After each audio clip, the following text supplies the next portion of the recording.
This is a quick introduction to what we will be doing in class, or did in class. We are just going to multiply graphs together, which probably feels like a new idea to most of us. So step one, we're going to look at these three equations I have labeled f, g, and h, and they're all in y equals mx plus b form. So we should be set to go, oh, the y-intercept on this one is 1. It's got a slope of 1, so it looks approximately like that, and it goes on forever. Let's graph G. We look, the y-intercept is positive 2. It's got a slope of negative 2, so it's going to go down 2 and over 1. So it is going to look approximately like that. Whoops, I missed. And then we'll graph H. It's got a y-intercept of negative 1. It's got a negative 1 slope. So it's going to hit all those points, and it looks approximately like that. So what we're going to do is multiply two of these graphs together. We are going to create a new graph called f times g. And we could write it out, and we could identify it as f times g is x plus 1 times, because that's x plus 1 times, negative 2x plus 2. So we could write it out if we wanted to.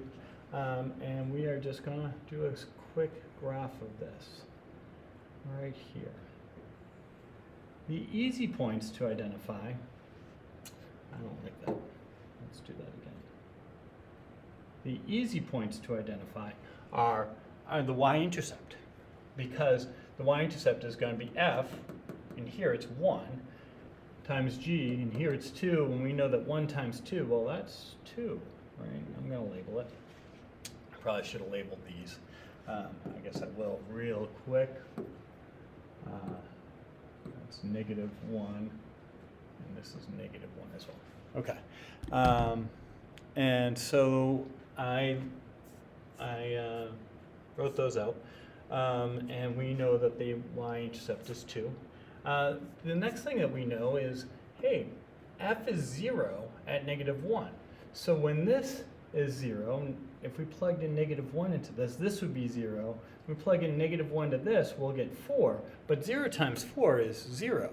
So the interesting thing is, because this is 0 there, it's just 0. It doesn't even matter what that value is, because 0 times anything is 0. And the same thing here. At 1, this equation here is 0.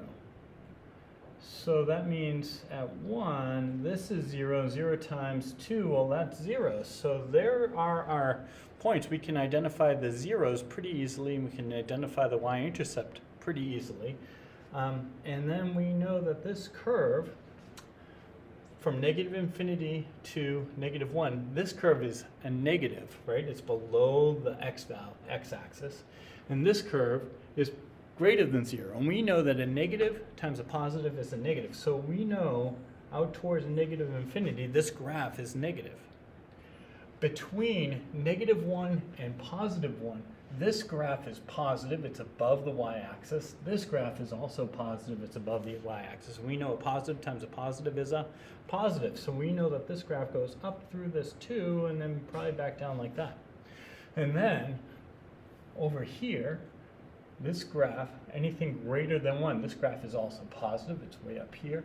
This graph is negative. Positive times a negative is a negative. So what we've created is this new curve. It's called a parabola. We are going to talk about the fact that it has a line of symmetry that goes through the vertex, and yeah, it's how objects travel through space. So I'm going to do one more of these graphs so we can see it again.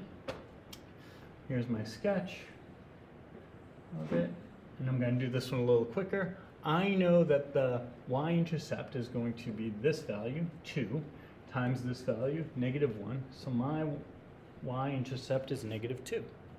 I know my zeros on this graph are going to be 1, because there's a 1 here, and negative 1, because there's a negative 1 here. Those are our two zeros.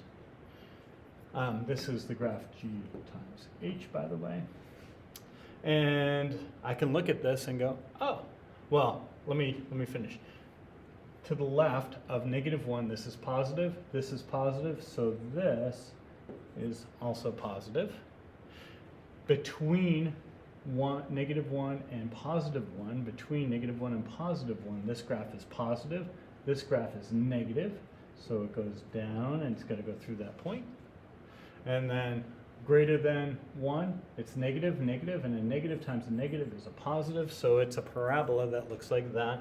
Again, it has a line of symmetry that goes through the vertex, and we're going to talk about the rest of those details soon.